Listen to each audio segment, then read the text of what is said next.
ਸੁਣਿਐ ਸਰਾਂ ਗੁਣਾ ਕੀ ਗਾਹ, ਸੁਣਿਐ ਸ਼ੇਖ ਪੀਰ ਪਾਤਸ਼ਾਹ, ਸੁਣਿਐ ਅੰਧੇ ਪਾਵਹਿ ਰਾਹ, ਸੁਣਿਐ ਹਾਥ ਹੋਵੈ ਅਸਗਾਹ, ਨਾਨਕ ਭਗਤਾਂ ਸਦਾ ਵਿਗਾਸ, ਸੁਣਿਐ ਦੁਖ ਪਾਪ ਕਾ ਨਾਸ਼, ਨਾਨਕ ਭਗਤਾਂ ਸਦਾ ਵਿਗਾਸ, ਸੁਣਿਐ ਦੁਖ ਪਾਪ ਕਾ ਨਾਸ਼। ਵਾਹਿਗੁਰੂ ਜੀ ਕਾ ਖਾਲਸਾ, ਵਾਹਿਗੁਰੂ ਜੀ ਕੀ ਫਤਿਹ।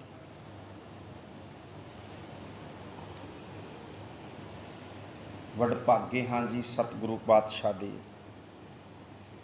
ਚਰਨਾਂ ਦੇ ਵਿੱਚ ਬੈਠੇ ਹਾਂ। ਅਰਦਾਸ ਕਰੀਏ, ਉਸ ਵਾਹਿਗੁਰੂ ਦੇ ਹੁਕਮ ਦੇ ਵਿੱਚ ਰਹਿੰਦੇ ਆਂ ਸਦਾ ਹੀ ਉਸ ਦੀ ਹਜ਼ੂਰੀ ਦਾ ਆਨੰਦ ਮਹਿਸੂਸ ਕਰਦੇ ਹਾਂ,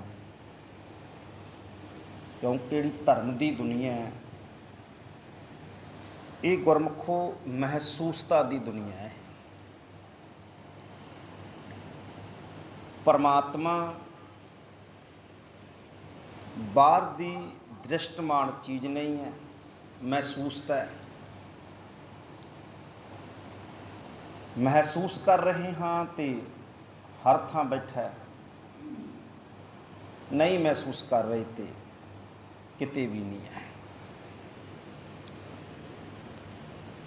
ਤੋ ਪਾਤਸ਼ਾਹ ਕਿਰਪਾ ਕਰਨ ਅਸੀਂ ਹਰ ਥਾਂ ਉੱਤੇ ਵਾਹਿਗੁਰੂ ਪਰਮਾਤਮਾ ਨੂੰ ਮਹਿਸੂਸ ਕਰੀਏ। ਸੁਣਿਆਂ ਦੀ ਚੌਥੀ ਜਿਹੜੀ ਪੌੜੀ ਹੈ ਇਹ ਆਪਾਂ ਅੱਜ ਵਿਚਾਰਨੀ ਹੈ। ਧਿਆਨ ਦਿਓ, ਜਿਹੜਾ ਇਸ ਪਾਵਨ ਪਦੇ ਦਾ ਕੇਂਦਰੀ ਭਾਵ ਹੈ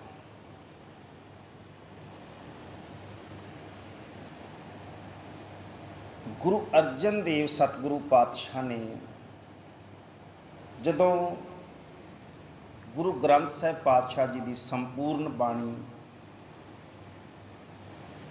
ਕਹਿ ਲਓ ਵੀ ਸੰਪਾਦਨ ਕੀਤੀ ਤੇ ਅਖੀਰ ਦੇ ਵਿੱਚ ਮਧਾਵਨੀ ਉਚਾਰਨ ਕੀਤੀ ਪਾਤਸ਼ਾਹ ਨੇ।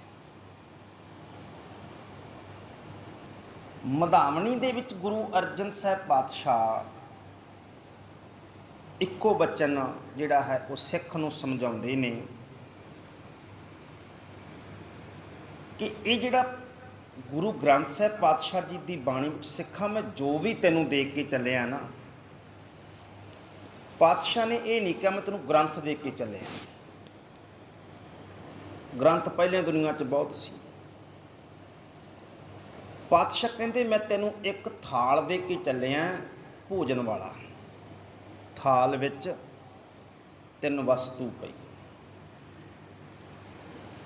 ਤੈਨੂੰ ਮੈਂ ਇੱਕ ਥਾਲ ਦੇ ਕੇ ਚੱਲਿਆ ਭੋਜਨ ਦਾ, ਤੇ ਇਹ ਜਿਹੜਾ ਭੋਜਨ ਆ ਨਾ ਇਹ ਤੇਰੀ ਆਤਮਾ ਦਾ ਭੋਜਨ ਹੈ। ਕਿਉਂਕਿ ਜਿਹੜਾ ਗੁਰੂ ਪਾਤਸ਼ਾਹ ਦਾ ਕਨਸੈਪਟ ਸੀ ਨਾ, ਮਨ ਜੀਤੈ ਜਗ ਜੀਤ, ਮਨ ਨੂੰ ਜਿੱਤਣਾ ਉਹ ਆਤਮਕ ਬਲਵਾਨਤਾ ਦਾ ਕੰਮ ਹੈ। ਜਿਹਨੂੰ ਗੁਰੂ ਨਾਨਕ ਸਾਹਿਬ ਪਾਤਸ਼ਾਹ ਚਾਹੁੰਦੇ ਨੇ ਵੀ ਪੁਰਾਣੀਆਂ ਹਜ਼ਾਰਾਂ ਸਾਲਾਂ ਦੀਆਂ ਰਵਾਇਤਾਂ ਨੂੰ, ਹਜ਼ਾਰਾਂ ਸਾਲਾਂ ਦੀਆਂ ਮਾਨਤਾਵਾਂ ਨੂੰ ਪਰੇ ਸੁੱਟ ਦੇ। ਇਹ ਕਿਸੇ ਆਮ ਬੰਦੇ ਦੇ ਵੱਸ ਦੀ ਗੱਲ ਨਹੀਂ ਸੀ। ਤੁਸੀਂ ਆਪਾਂ ਆਪਣੇ ਵੱਲ ਆਪਾਂ ਦੇਖ ਲਈਏ ਵੀ ਸਾਡੇ ਦਾਦੇ ਪੜਦਾਦੇ ਸਿੱਖ, ਪਿਓ ਸਿੱਖ, ਅਸੀਂ ਸਿੱਖ, ਗੁਰਦੁਆਰੇ ਆਉਂਦਿਆਂ ਜਾਂਦਿਆਂ ਸੀ, ਜੰਮੇ ਵੱਡੇ ਹੋਏ। ਪਰ ਬਹੁਤ ਸਾਰੀਆਂ ਐਸੀਆਂ ਮਾਨਤਾ ਹੋਣਗੀਆਂ, ਪਤਾ ਹੈ ਸਾਨੂੰ ਵੀ ਇਹ ਸਿੱਖ ਧਰਮ ਨਾਲ ਸੰਬੰਧਿਤ ਨਹੀਂ ਹੈ, ਪਰ ਛੱਡੀਆਂ ਹੀ ਨਹੀਂ ਜਾਂਦੀਆਂ। ਹੈ ਬਹੁਤ ਕੁਛ ਐਸਾ, ਨਾਲੇ ਸਾਨੂੰ ਪਤਾ ਵੀ ਇਹ ਗਲਤ ਹੈ, ਪਰ ਫਿਰ ਵੀ ਕਹਿੰਦੇ ਜੀ ਕਰਨੀਆਂ ਤੇ ਪੈਂਦੀਆਂ ਹੀ ਹੁੰਦੀਆਂ।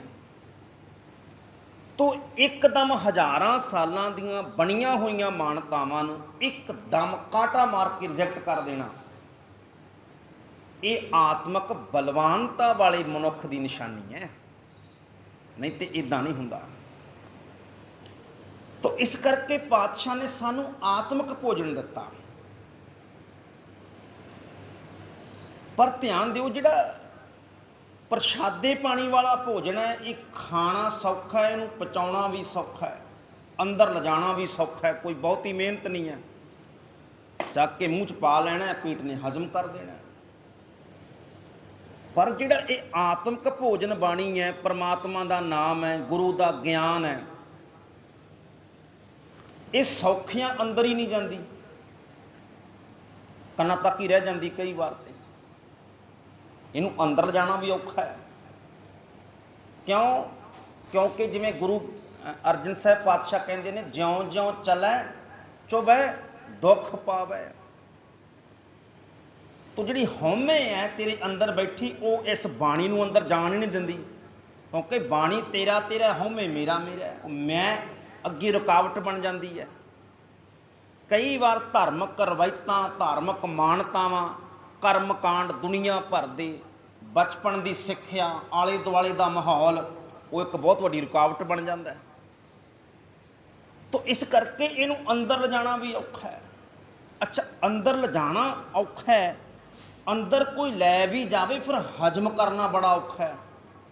ਤੇ ਗੁਰੂ ਦੇ ਗਿਆਨ ਨੂੰ ਹਜ਼ਮ ਕਰਨਾ ਕਦੇ ਸੌਖਾ ਹੈ? ਇੱਦਾਂ ਹੋ ਜਾਂਦਾ।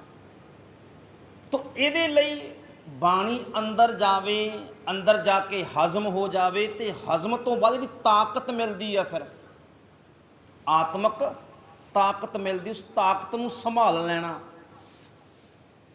ਇੱਦਾਂ ਵੀ ਤਾਂ ਹੁੰਦਾ ਹੈ ਨਾ, ਕਈ ਵਾਰ ਬੰਦੇ ਨੂੰ ਥੋੜ੍ਹੀ ਜਿਹੀ ਸੋਝੀ ਆਉਂਦੀ, ਉਛਲ ਜਾਂਦਾ ਹੈ, ਪਰ ਪਕੜ ਪਕੜ ਕੇ, ਇੱਦਾਂ ਨਹੀਂ ਹੈ, ਇੱਦਾਂ ਹੈ, ਤੂੰ ਗਲਤ ਕਹਿ ਰਿਹਾ, ਮੈਂ ਸਹੀ ਹਾਂ, ਇਹ ਕੀ ਹੁੰਦਾ ਵੀ ਉਛਲ ਰਿਹਾ ਹੁਣ ਇਹ ਬਹੁਤਾ।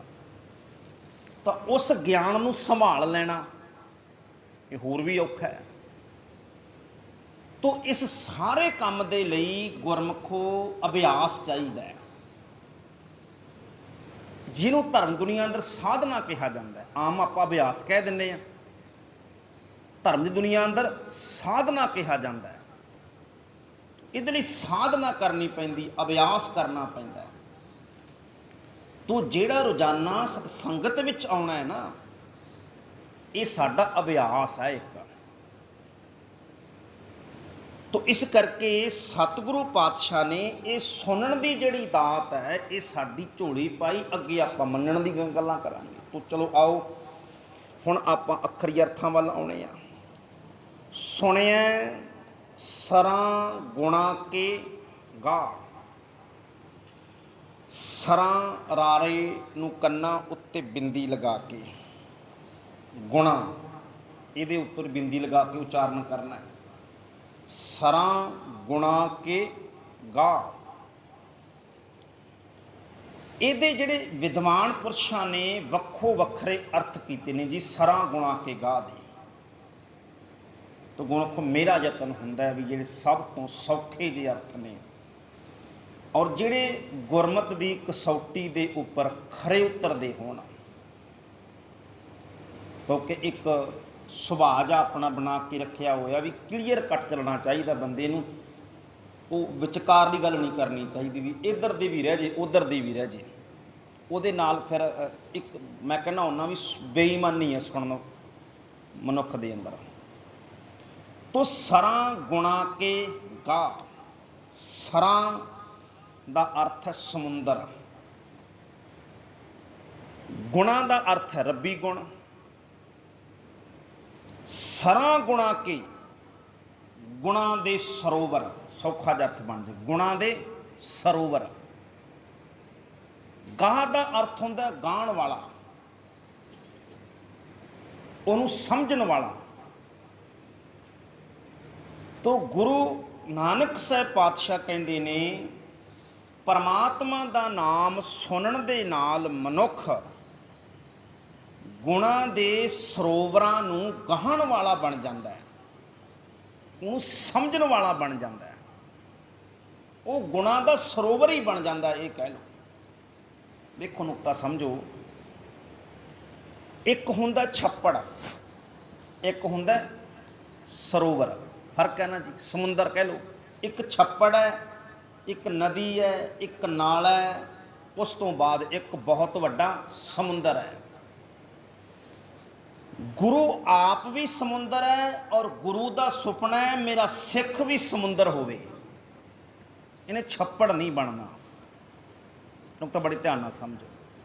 ਗੁਰੂ ਆਪ ਵੀ, ਗੁਰੂ ਸਮੁੰਦ, ਨਦੀ ਸਭ ਸਿੱਖੀ, ਗੁਰੂ ਸਮੁੰਦਰ ਹੈ, परमात्मा भी समुंदर है। तो फिर प्रभ में मोह में तास में रंचक नहीं भेद, हर जन ऐसा चाहिए जैसा हर ही होए।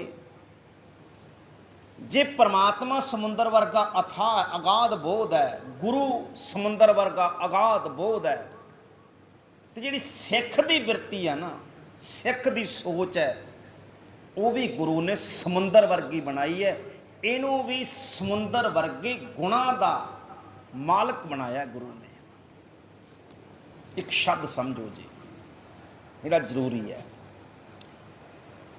कई बार ਇਹਦਾ ਸੌਖਾ ਹੀ ਅਰਥ ਬਣਦਾ ਵੀ ਸੁਣਿਆ ਸਰਾਂ ਗੁਣਾ ਕੇ ਗਾ। ਸਧਾਰਨ ਮਨੁੱਖ, ਆਮ ਸੋਝੀ ਵਾਲਾ ਮਨੁੱਖ ਵੀ ਜਦੋਂ ਪਰਮਾਤਮਾ ਦੇ ਨਾਮ ਗੁਰੂ ਦੇ ਗਿਆਨ ਨੂੰ ਸੁਣਦਾ ਤੇ ਗੁਣਾਂ ਦਾ ਸਰੋਵਰ ਹੋ ਜਾਂਦਾ ਹੈ।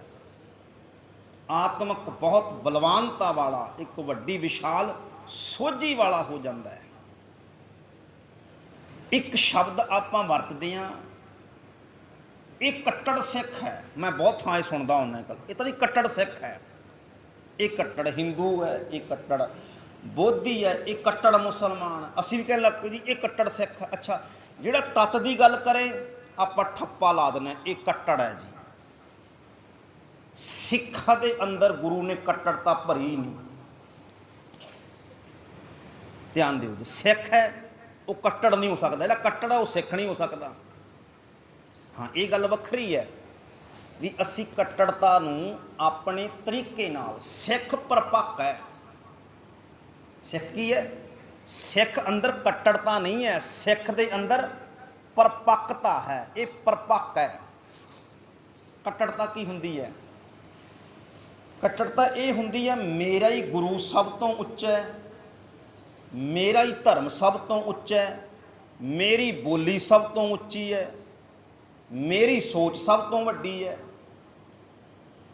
ਇਹਨੂੰ ਕਹਿੰਦੇ ਨੇ ਕੱਟੜਤਾ। ਜਿਵੇਂ ਇਸਲਾਮ ਦੇ ਅੰਦਰ ਸੀ, ਹੁਣ ਤੇ ਸਾਡੇ ਦੇਸ਼ ਵਿੱਚ ਵੀ ਕੱਟੜਤਾ ਬਹੁਤ ਹੋ ਗਈ। ਕਹਿੰਦੇ ਅੱਲਾ ਅੱਲਾ ਗੱਲ ਹੀ ਨਹੀਂ ਬਣਨੀ, ਕੁੱਟ ਕੇ ਵੀ ਰਾਮ ਰਾਮ ਕਹਾਉਂਦੇ ਆ। ਇੱਦਾਂ ਹੁੰਦਾ, ਤੁਸੀਂ ਵੀਡੀਓ ਵੇਖ ਲੈਂਦੇ ਹੋ, ਕਹਿੰਦੇ ਰਾਮ ਰਾਮ ਕਹਿ, ਵੀ ਰਾਮ ਰਾਮ ਕਹਿਣ ਨਾਲ ਕਦੇ ਰਾਮ ਖੁਸ਼ ਹੋ ਜਾਏਗਾ? ਇੱਦਾਂ ਥੋੜ੍ਹਾ ਹੋਣਾ ਵੀ ਰਾਮ ਜੀ ਆ ਜਾਣ, ਤੁਸੀਂ ਕੁੱਟੀ ਜਾਂਦੇ ਹੋ ਵੀ ਰਾਮ ਰਾਮ ਕਹਿ, ਰਾਮ ਨੇ ਬੜਾ ਖੁਸ਼ ਹੋਣਾ ਵੀ ਹਾਂ ਮੇਰੇ ਭਗਤ ਬੜੇ ਵਧੀਆ ਕੰਮ ਕਰਦੇ ਪਏ ਆ। ਇੱਦਾਂ ਥੋੜ੍ਹਾ। ਤੋ ਗੁਰੂ ਨੇ ਕਦੇ ਵੀ ਸਾਨੂੰ ਐਸਾ ਨਹੀਂ ਬਣ ਦਿੱਤਾ ਵੀ ਤੂੰ ਇਹ ਕਹੇ ਵੀ ਸਿੱਖ ਹੀ ਸਭ ਤੋਂ ਚੰਗਾ ਹੁੰਦਾ। ਇਹ ਕਦੇ ਨਹੀਂ ਸਿੱਖ ਦੇ ਦਿਮਾਗ 'ਚ ਆਉਂਦੀ ਇਹ ਗੱਲ।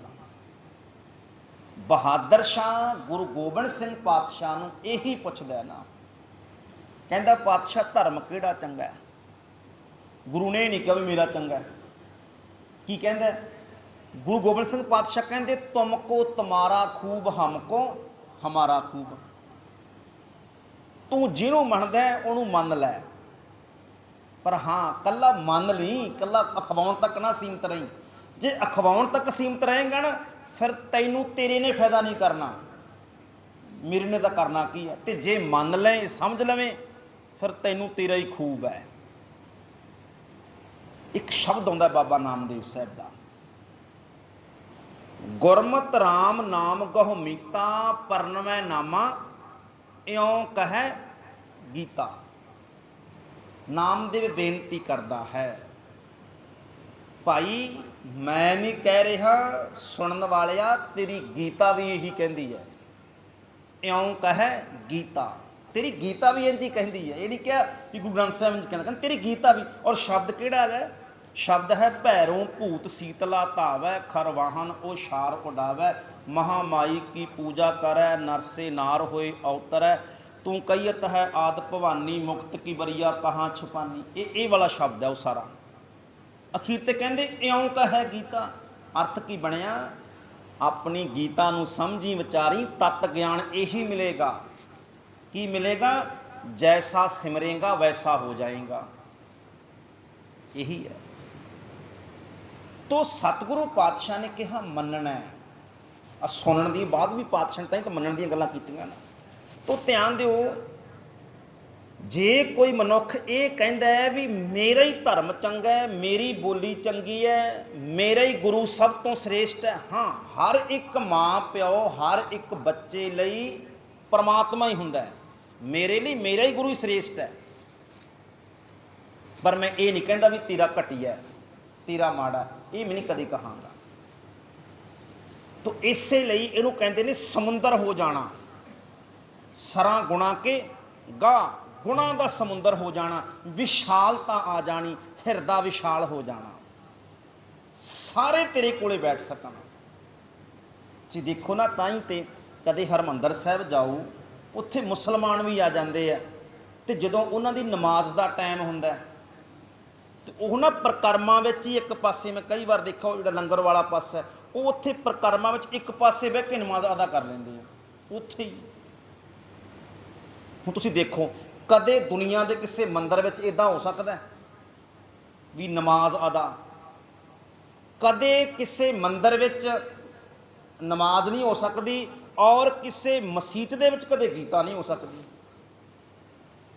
ਪਰ ਇੱਕ ਥਾਂ ਇਤਿਹਾਸ ਵਿੱਚ ਐਸਾ ਵੀ ਨੁਕਤਾ ਸਾਨੂੰ ਮਿਲਦਾ ਹੈ ਵੀ ਗੁਰੂ ਅਰਜਨ ਸਾਹਿਬ ਪਾਤਸ਼ਾਹ ਕੋਲ ਪੰਡਤ ਆਇਆ ਔਰ ਕਹਿਣ ਲੱਗਾ, ਪਾਤਸ਼ਾਹ ਮੈਂ ਕਥਾ ਕਰਨੀ ਹੈ।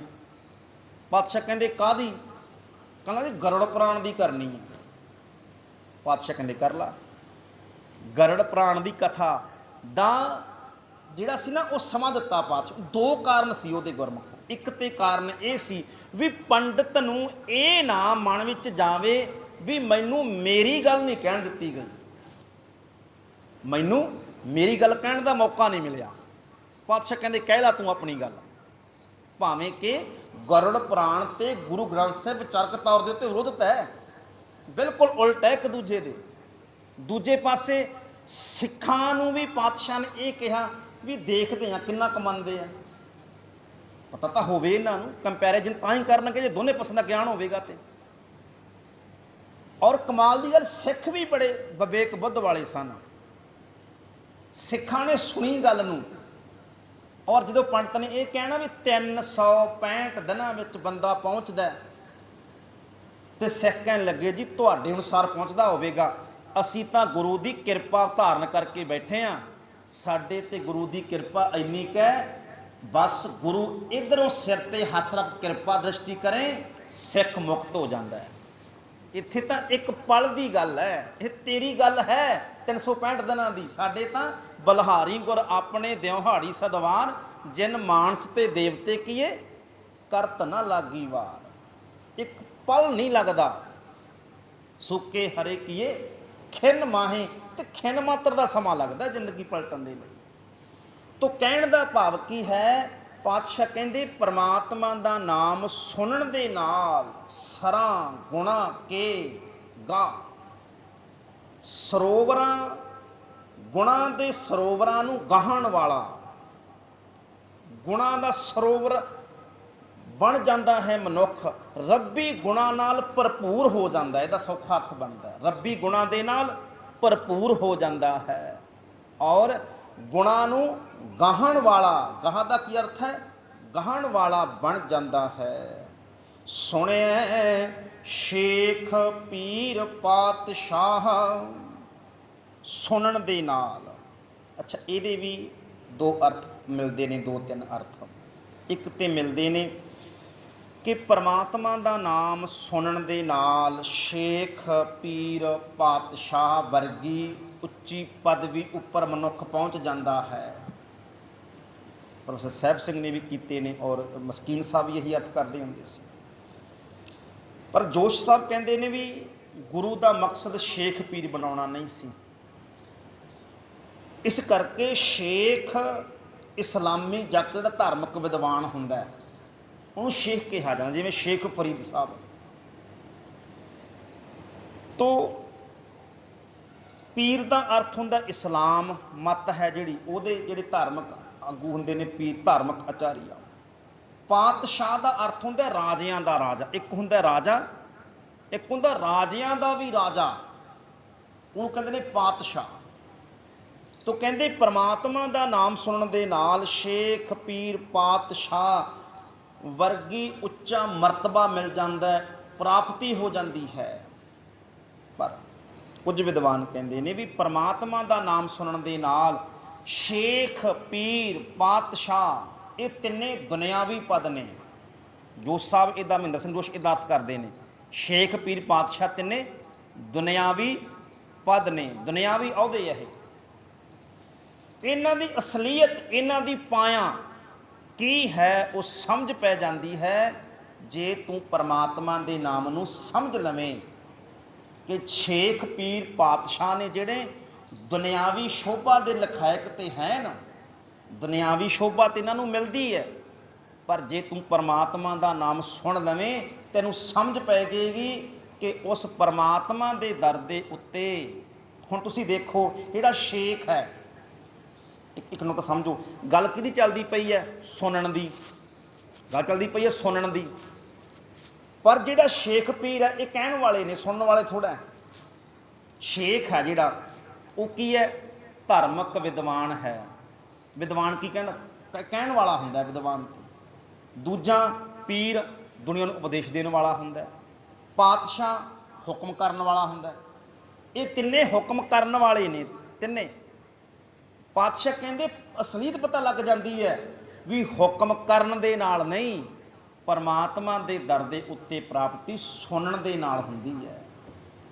ਤੋ ਇਹਨਾਂ ਦੀ ਜਿਹੜੀ ਅਸਲੀਅਤ ਹੈ, ਇਹਨਾਂ ਦੀ ਪਾਇਆ ਕੀ ਹੈ, ਪਰਮਾਤਮਾ ਦੇ ਦਰ ਤੇ ਇਹਨਾਂ ਸ਼ੇਖ ਪੀਰ ਪਾਤਸ਼ਾਹਾਂ ਦੀ ਵਡਿਆਈ ਕੀ ਹੈ, ਉਹ ਸਮਝ ਪੈ ਜਾਂਦੀ ਹੈ ਪਰਮਾਤਮਾ ਦਾ ਨਾਮ ਸੁਣਨ ਦੇ ਨਾਲ। ਸੁਣਿਐ ਅੰਧੇ ਪਾਵੈ ਰਾਹ। ਇੱਕ ਦਿਨ ਮੈਂ ਪਹਿਲਾਂ ਵੀ ਬੇਨਤੀ ਕੀਤੀ ਸੀ, ਜਦੋਂ ਅਖੀਰ ਦੇ ਉੱਪਰ ਅਖੀਰਲੇ ਅੱਖਰ ਨੂੰ ਔਂਕੜ ਆ ਜਾਂਦਾ ਤੇ ਉਸ ਤੋਂ ਅਗਲਾ ਪਿਛਲਾ ਜਿਹੜਾ ਅੱਖਰ ਉਸ ਨੂੰ ਲੰਮਾ, ਥੋੜ੍ਹਾ ਲੰਮਾ ਕਰ ਲੈਣਾ। ਜਿਵੇਂ ਇਹਨੂੰ ਰਾਹ ਹੋ ਪੜਾਂਗੇ ਤਾਂ ਇੰਝ ਲੱਗਾ ਜਿਵੇਂ ਹੋੜਾ ਉਚਾਰ ਕਰਦੇ ਹੋਈਏ। ਰਾਹ ਪੜਾਂਗੇ ਤੇ ਕਈ ਵਾਰ ਸੰਗਤ ਕਹਿੰਦੀਆਂ ਜੀ ਔਂਕੜ, ਵੈਸੇ ਤੇ ਰਸਤਾ ਅਰਥ ਬਣਦਾ ਇਹਦਾ, ਤਾਂ ਕਰਕੇ ਔਂਕੜ ਆਇਆ। ਤੋ ਇਸ ਨੂੰ ਥੋੜ੍ਹਾ ਜਿਹਾ ਰਾਰੇ ਨੂੰ, ਰਾਰੇ ਦਾ ਕੰਨਾ ਲੰਮਾ ਕਰ ਲਓ, ਰਾਹ। ਤੋ ਇੱਦਾਂ ਔਂਕੜ ਥੋੜ੍ਹਾ ਲੱਗਦਾ ਵੀ ਔਂਕੜ ਲੱਗਿਆ ਹੋਇਆ, ਸਮਝ ਆ ਜਾਂਦੀ ਹੈ। ਸੁਣਿਐ ਅੰਧੇ ਪਾਵੈ ਰਾਹ, ਸੁਣਿਐ ਹਾਥ ਹੋਵੈ ਅਸਗਾਹ।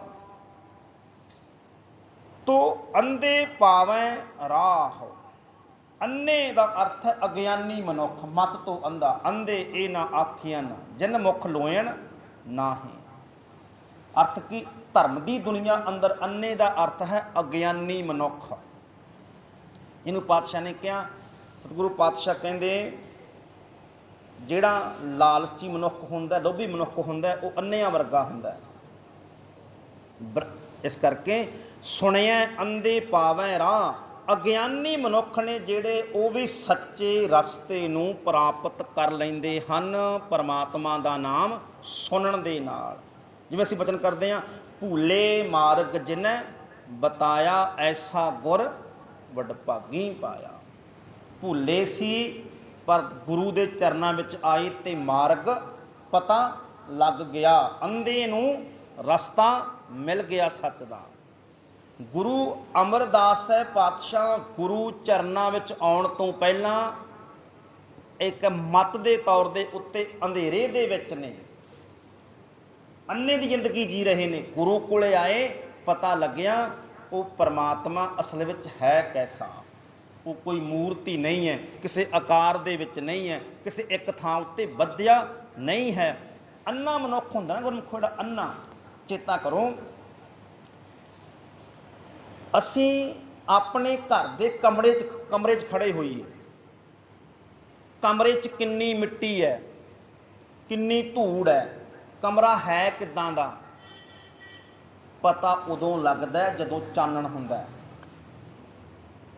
ਪਤਾ ਉਦੋਂ ਲੱਗਦਾ। ਇੱਦਾਂ ਕਰਕੇ ਤੋ ਮੈਂ ਕਿੰਨੇ ਹਨੇਰੇ ਵਿੱਚ ਹਾਂ, ਮੈਂ ਕਿੰਨਾ ਕਰਮਕਾਂਡ ਜ਼ਿੰਦਗੀ ਜਿਉ ਰਿਹਾ ਹਾਂ, ਕਿੰਨਾ ਮੈਂ ਪਖੰਡ ਕਰ ਰਿਹਾ ਹਾਂ, ਕਿੰਨੀ ਮੇਰੀ ਜ਼ਿੰਦਗੀ ਗੁਰੂ ਤੋਂ ਹੀਣੀ ਹੈ। ਇਸ ਗੱਲ ਦੀ ਸੋਝੀ ਵੀ ਤਾਂ ਆਉਂਦੀ ਹੈ ਜਦੋਂ ਗੁਰੂ ਦੇ ਗਿਆਨ ਦਾ ਦੀਵਾ ਬਲਦਾ। ਉਦੋਂ ਪਹਿਲਾਂ ਤੇ ਮਨੁੱਖ ਕਰਮਕਾਂਡਾਂ ਨੂੰ ਧਰਮ ਸਮਝੀ ਜਾਂਦਾ ਹੁੰਦਾ। ਜਿਵੇਂ ਆਸਾ ਦੀ ਵਾਰ ਦੀ ਬਾਣੀ ਅਸੀਂ ਪੜ੍ਹਦੇ ਵੀ ਹਾਂ, ਪੜ੍ਹ ਪੁਸਤਕ ਸੰਧਿਆ ਬਾਦੰ ਸਿਲਕੂੜ ਸਬਗਲ ਸਮਾਦੰ ਮਖਤੂਤ ਬਭੂਖਣ ਸਾਰੰ ਤਰੈਪਾਲ ਤੇ ਹਾਲ ਵਿਚਾਰੰ ਗਲ ਮਾਲਾ ਤਿਲਕ ਲਲਾਟੰ ਦੋ ਧੋਤੀ ਬਸਤਰ ਕਪਾਟੰ। ਲੈ ਐਸੇ ਨੂੰ ਧਰਮ ਮੰਨੀ ਗਿਆ ਤੂੰ, ਗਲ 'ਚ ਮਾਲਾ ਪਾਉਣ ਨੂੰ, ਧੋਤੀ ਪਾਉਣ ਨੂੰ, ਟਿੱਕਾ ਲਾਉਣ ਨੂੰ, ਸੁਬਾਹ ਸ਼ਾਮ ਪਾਠ ਕਰਨ ਨੂੰ ਹੀ ਧਰਮ ਮੰਨੀ ਗਿਆ। ਪਰ ਜਦੋਂ ਸੱਚ ਦਾ ਗਿਆਨ ਹੋਇਆ, ਜੇ ਜਾਨਸ ਬ੍ਰਹਮੰ ਕਰਮੰ ਸਭ ਫੋਕਟ ਨਿਸ਼ਚੋ ਕਰਮੰ, ਨਿਸ਼ਚੇ ਪੱਕੀ ਗੱਲ ਹੈ ਇਹ ਫੋਕਟ ਕਰਮ ਹੈ। ਇਹ ਕਦੋਂ ਪਤਾ ਲੱਗਿਆ ਵੀ ਇਹ ਫੋਕਟ ਕਰਮ ਹੈ? ਜਦੋਂ ਗਿਆਨ ਦਾ ਦੀਵਾ ਬਲਿਆ ਅੰਧੇਰੇ 'ਚ ਤੇ ਇਹ ਕੁਝ ਹੀ ਸੱਚ ਲੱਗ ਰਿਹਾ ਸੀ। ਇਹ ਕੁਝ ਸੱਚ ਲੱਗਦਾ, ਚਾਨਣ ਪਤਾ ਲੱਗਦਾ ਵੀ ਕਿੰਨੀ ਕੁ ਮੈਲ ਹੈ, ਕਿੰਨੀ ਕੁ ਧੂੜ ਮਿੱਟੀ ਹੈ ਜਦੋਂ ਦੀਵਾ ਬਲਦਾ। ਤੋ ਇਸ ਕਰਕੇ ਸੁਣਿਆ ਅੰਧੇ ਅਗਿਆਨੀ ਮਨੁੱਖ ਨੇ ਪਾਵੈ ਰਾਹ, ਸਹੀ ਰਸਤਾ ਮਿਲ ਜਾਂਦਾ, ਚਾਨਣ ਹੋ ਜਾਂਦਾ ਹੈ। ਸੁਣਿਆ ਹਾਥ ਹੋਵੈ ਅਸਗਾਹ। ਅਸਗਾਹ ਦਾ ਅਰਥ, ਅਸਗਾਹ ਦਾ ਅਰਥ ਅਥਾਹ ਅਗਾਧ ਬੋਧ, ਜਿਹਦੀ ਪੂਰਨ ਤੌਰ ਤੇ ਸਮਝ ਨਾ ਆਵੇ, ਰਹੱਸਮਈ। ਅਸਗਾਹ ਦਾ ਕੀ ਅਰਥ ਹੁੰਦਾ? ਰਹੱਸ ਵਾਲਾ। ਤੋ ਪਾਤਸ਼ਾਹ ਕਹਿੰਦੇ ਹਾਥ ਹੋਵੈ, ਹੱਥ ਵਿੱਚ ਹੋ ਜਾਂਦੇ ਨੇ ਜਾਂ ਹੱਥ ਵਿੱਚ ਹੋ ਜਾਂਦਾ। ਕੀ ਪਾਤਸ਼ਾਹ ਕਹਿੰਦੇ ਉਹ ਚੀਜ਼ਾਂ ਜਿਹੜੀਆਂ ਅਸਗਾਹ ਲੱਗਦੀਆਂ ਨੇ, ਰਹੱਸਮਈ ਲੱਗਦੀਆਂ ਨੇ, ਸਮਝ ਤੋਂ ਪਰੇ ਲੱਗਦੀਆਂ ਨੇ, ਉਹ ਵਸਤੂਆਂ, ਉਹ ਗਿਆਨ ਹੱਥ ਵਿੱਚ ਹੋ ਜਾਂਦਾ। ਹੁੰਦਾ ਨਹੀਂ ਹੈ ਕਈ ਵਾਰ ਆਪਾਂ ਸੁੱਖ ਕਹਿ ਦਿੰਦੇ ਹਾਂ ਇਹ ਤਾਂ ਮੇਰੇ ਖੱਬੇ ਹੱਥ ਦੀ ਖੇਡ ਹੈ। ਕਈ ਚੀਜ਼ਾਂ ਆਪਾਂ ਇੱਕ ਸ਼ਬਦ ਵਰਤਦੇ ਹਾਂ ਨਾ, ਭਾਵ ਕੀ ਹੁੰਦਾ? ਇਹ ਕੰਮ ਤੇ ਮੇਰੇ ਲਈ ਬਹੁਤ ਸੌਖਾ ਹੈ, ਇਹ ਤਾਂ ਮੇਰੇ ਇੱਕ ਹੱਥ ਦਾ, ਇਹ ਤਾਂ ਮੇਰੇ, ਇਹ ਕੰਮ ਤੇ ਮੇਰੇ ਇੱਕ ਹੱਥ ਦੀ ਗੱਲ ਹੈ। ਅਰਥ ਕੀ? ਬਹੁਤ ਸੌਖਾ ਹੈ ਮੇਰੇ ਲਈ। ਤੋ ਇਸੇ ਤਰ੍ਹਾਂ ਦੇ ਨਾਲ ਪਾਤਸ਼ਾਹ ਕਹਿੰਦੇ ਜਿਨ੍ਹਾਂ ਨੇ ਪਰਮਾਤਮਾ ਦੇ ਨਾਮ ਨੂੰ ਸੁਣਿਆ, ਉਹ ਚੀਜ਼ਾਂ ਜਿਹੜੀਆਂ ਅਸਗਾਹ ਲੱਗਦੀਆਂ ਸੀ, ਅਗਾਧ ਬੋਧ ਲੱਗਦੀਆਂ ਸੀ। ਜਿਵੇਂ ਇੱਕ ਬਚਨ ਆਉਂਦਾ, ਬਹੁਤ ਫਰੀਦ ਸਾਹਿਬ ਦਾ ਹੈ ਸ਼ਾਇਦ, ਆਜ ਮਲਾਵਾ ਸ਼ੇਖ ਫਰੀਦ ਟਾਕਮ ਕੁੰਜੜੀਆਂ ਮਨੋ ਮਚਿੰਦੜੀਆਂ। ਬਚਨ ਆਉਂਦਾ ਨਾ, ਕਹਿੰਦੇ ਤੂੰ ਕਹਿਣਾ ਵੀ ਰੱਬ ਮਿਲਦਾ ਨਹੀਂ, ਬੜਾ ਔਖਾ ਹੈ। ਕਹਿੰਦੇ ਫਰੀਦ ਸਾਹਿਬ ਕਹਿੰਦੇ ਅੱਜ ਹੀ ਮਿਲਾ ਦਿਆਂ, ਆਜ ਮਿਲਾਵਾਂ। ਤੂੰ ਕਹਿੰਦਾ ਰੱਬ ਬੜਾ ਪਾਉਣਾ ਔਖਾ ਜੀ, ਕਈ ਜਨਮ ਭਗਤੀ ਕਰਨੀ ਪੈਂਦੀ ਹੈ, ਕਈ ਜਨਮ ਬੰਦਗੀ ਕਰਨੀ ਪੈਂਦੀ ਹੈ। ਫਰੀਦ ਸਾਹਿਬ ਕਹਿੰਦੇ ਅੱਜ ਮਿਲਾ ਦਿਆਂ ਤੈਨੂੰ, ਹੁਣੇ ਰੱਬ ਮਿਲਾ ਦਿਆਂ, ਆਜ ਮਿਲਾਵਾਂ ਸ਼ੇਖ ਫਰੀਦ, ਪਰ ਕੰਮ ਕਰਨਾ ਪਏਗਾ। ਟਾਕਮ ਕੁੰਜੜੀਆਂ, ਰੋਕ ਲਾਉਣੀ ਪਏਗੀ। ਟਾਕਮ ਦਾ ਕੀ ਅਰਥ ਹੈ? ਰੋਕ। ਕੁੰਜੜੀਆਂ ਨੇ ਜਿਹੜੀਆਂ ਕੂੰਜਾਂ, ਉਹਨਾਂ ਉੱਤੇ ਰੋਕ ਲਾਉਣੀ ਪਏਗੀ। ਅਰਥ ਕੀ ਬਣਿਆ? ਜਿਹੜੀਆਂ ਤੇਰੇ ਮਨੋਂ ਮਚਿੰਦੜੀਆਂ, ਜਿਹੜੀਆਂ ਤੇਰੇ ਮਨ ਨੂੰ ਮਚਾਉਂਦੀਆਂ ਨੇ, ਜਿਹੜੀਆਂ ਉਹ ਚੀਜ਼ਾਂ, ਉਹ ਸੋਚ, ਉਹ ਇੰਦਰੀਆਂ ਜਿਹੜੀਆਂ ਤੇਰੇ ਮਨ ਨੂੰ ਮਚਾਉਂਦੀਆਂ ਨੇ, ਉਹਨਾਂ ਨੂੰ ਰੋਕਣਾ ਪਏਗਾ। ਤਾਂ ਅੱਜ ਹੀ ਮਿਲ ਜੇਗਾ ਰੱਬ। ਤਾਂ ਹੋ ਗਿਆ ਨਾ, ਹਾਥ ਹੋਵੇ ਅਸਗਾਹ। ਬੜੀ ਵੱਡੀ ਚੀਜ਼ ਸੀ, ਅਸਗਾਹ ਸੀ, ਪਰ ਕਹਿੰਦੇ ਹੱਥ ਵਿੱਚ ਹੈ ਤੇਰੇ। ਇਸੇ ਨੂੰ ਬਾਬਾ ਜੀ ਨੇ ਕਿਹਾ ਕਹਿ ਰਵਿਦਾਸ ਹਾਥ ਪੈ ਨੇਰਾ। ਤੂੰ ਕਹਿੰਦਾ ਰੱਬ ਬੜੀ ਦੂਰ ਹੈ, ਇਹ ਤਾਂ ਜਦੋਂ ਗਿਆਨ ਨਹੀਂ ਹੈ ਉਦੋਂ ਹੈ, ਨਹੀਂ ਤਾਂ ਰੱਬ ਤਾਂ ਕੀ ਹੈ? ਤੇਰੇ ਹੱਥ ਤੋਂ ਵੀ ਨੇੜੇ ਹੈ। ਅਰਥ ਕੀ ਬਣਿਆ? ਉਹ ਚੀਜ਼ਾਂ, ਜਿਹੜੀਆਂ ਚੀਜ਼ਾਂ ਰਹੱਸਮਈ ਹੁੰਦੀਆਂ ਨੇ, ਬੜੀਆਂ ਦੂਰ ਲੱਗਦੀਆਂ ਨੇ, ਅਸਗਾਹ ਲੱਗਦੀਆਂ ਨੇ, ਅਗਾਧ ਬੋਧ ਲੱਗਦੀਆਂ ਨੇ, ਪਾਤਸ਼ਾਹ ਕਹਿੰਦੇ ਹਾਥ ਹੋਵੇ, ਉਹ ਤਾਂ ਹੱਥ ਵਿੱਚ ਹੋ ਜਾਂਦੀਆਂ, ਸੌਖੀਆਂ ਹੀ ਸਮਝ ਲੱਗ ਜਾਂਦੀਆਂ, ਸੌਖੀ ਪ੍ਰਾਪਤੀ ਹੋ ਜਾਂਦੀ ਹੈ। ਕਦੋਂ? ਕਦੋਂ? ਦੇਖੋ ਨਾ, ਇੱਕ ਉਦਾਹਰਨ ਦੇ ਜਾਂ, ਦੁਨੀਆ ਦੇ ਉੱਚ ਇਹ ਹੋ ਸਕਦਾ ਸੀ? ਬ੍ਰਾਹਮਣ ਦੀ ਵਰਨ ਵੰਡ ਦੇ ਅਨੁਸਾਰ ਵੀ ਕੋਈ ਸ਼ੂਦਰ ਬੰਦਾ ਬ੍ਰਾਹਮਣ ਹੋ ਜਾਏ? ਸੀ ਸੰਭਵ ਇਹ? ਨਹੀਂ ਨਾ। ਪਰ ਗੁਰੂ ਕਰਕੇ ਦਿਖਾਇਆ ਨਾ ਵੀ ਰੱਬ ਦਾ ਰੂਪ ਹੋ ਜੇ ਜੀ। ਇੱਕ ਗਰੀਬ ਨੀਵੀਂ ਜਾਤ ਜੰਮਿਆ ਬੰਦਾ ਰੱਬ ਦਾ ਰੂਪ ਹੋ ਜੇ, ਕਦੇ ਹੋ ਸਕਦਾ ਸੀ ਐਸਾ? ਇਹ ਤਾਂ ਅਸੰਭਵ ਸੀ ਬਿਲਕੁਲ। ਪਰ ਨਹੀਂ, ਗੁਰੂ ਨੇ ਕਿਹਾ ਨਾ, ਗੁਰੂ ਕਹਿੰਦੇ ਨਹੀਂ ਨਹੀਂ ਭਾਈ, ਕਬੀਰ ਹੈ। ਲੋਕ ਕਹਿੰਦੇ ਆ ਇਹ ਤਾਂ ਬਿਲਕੁਲ ਨੀਵੇਂ ਘਰ 'ਚ ਜੰਮਿਆ, ਕੱਪੜੇ ਰੰਗਣ ਵਾਲਿਆਂ ਦੇ ਘਰ ਜੰਮਿਆ ਇਹ ਤਾਂ। ਪਰ ਕੀ ਹੋਇਆ? ਅਬ ਤੋਂ ਜਾਏ ਚੜੇ ਸੰਘਾਸਨ, ਮਿਲੇ ਹੈ ਸਾਰੰਗ ਪਾਣੀ, ਰਾਮ ਕਬੀਰਾ ਏਕ ਪਏ ਆ, ਹੋ ਗਿਆ ਨਾ ਰੱਬ। ਰੱਬ ਹੋ ਗਿਆ ਕਿੱਥੇ? ਇੱਕ ਬਿਲਕੁਲ ਨੀਵੀਂ ਜਾਤ ਜੰਮਿਆ ਇਨਸਾਨ, ਜਿਹਨੂੰ ਮੰਦਰ ਚੋਂ ਧੱਕੇ ਪੈਂਦੇ ਸੀ। ਕਹਿੰਦੇ ਸਾਡੇ ਬਸ ਥੋੜਾ ਕੋਈ ਚੀਜ਼ਾਂ, ਗੁਰੂ ਨੇ ਹਰਮੰਦਰ ਬਿਠਾ ਦਿੱਤਾ, ਹੋ ਗਿਆ ਨਾ ਹਾਥ ਹੋਵੇ ਸਗਾ। ਤੋ ਇਸ ਤਰ੍ਹਾਂ ਪਾਤਸ਼ਾਹ ਕਹਿੰਦੇ ਨੇ ਭਾਈ, ਉਹ ਤਾਕਤ, ਉਹ ਰਹੱਸ, ਉਹ ਅਗਾਧ ਬੋਧ ਜਿਹਨੂੰ ਕਹਿੰਦੇ ਸੀ ਸਾਡੇ ਵੱਸ ਵਿੱਚ ਨਹੀਂ ਹੈ। ਪਾਤਸ਼ਾਹ ਕਹਿੰਦੀ ਪਰਮਾਤਮਾ ਦਾ ਨਾਮ ਸੁਣੀਏ, ਹਾਥ ਹੋਵੇ ਅਸਗਾ। ਤੋ ਇਸ ਕਰਕੇ ਨਾਨਕ ਭਗਤਾਂ ਸਦਾ ਵਿਗਾਸ। ਹੇ ਨਾਨਕ, ਭਗਤੀ ਕਰਨ ਵਾਲੇ, ਪਰਮਾਤਮਾ ਦੇ ਨਾਮ ਨੂੰ ਸੁਣਨ ਵਾਲਿਆਂ ਦੇ ਜ਼ਿੰਦਗੀ ਸਦਾ ਵਿਗਾਸ ਵਿੱਚ, ਸਦਾ ਖੇੜੇ ਵਿੱਚ ਰਹਿੰਦੀ ਹੈ, ਕਿਉਂਕਿ ਉਹਨਾਂ ਨੇ ਨਾਮ ਸੁਣਿਆ। ਤੇ ਜਿਨ੍ਹਾਂ ਨੇ ਨਾਮ ਸੁਣਿਆ ਦੁੱਖ ਪਾਪ ਕਾ ਨਾਸ਼, ਉਹਨਾਂ ਦੇ ਦੁੱਖਾਂ ਤੇ ਪਾਪਾਂ ਦਾ ਨਾਸ਼ ਹੋ ਗਿਆ ਹੈ। ਸਤਿਗੁਰੂ ਪਾਤਸ਼ਾਹ ਕਿਰਪਾ ਕਰਨ, ਭੁੱਲਾਂ ਚੁੱਕਾਂ ਦੀ ਖਿਮਾ। ਫਤਿਹ ਬੁਲਾਓ, ਆਖੋ ਜੀ ਵਾਹਿਗੁਰੂ ਜੀ ਕਾ ਖਾਲਸਾ, ਵਾਹਿਗੁਰੂ ਜੀ ਕੀ ਫਤਿਹ।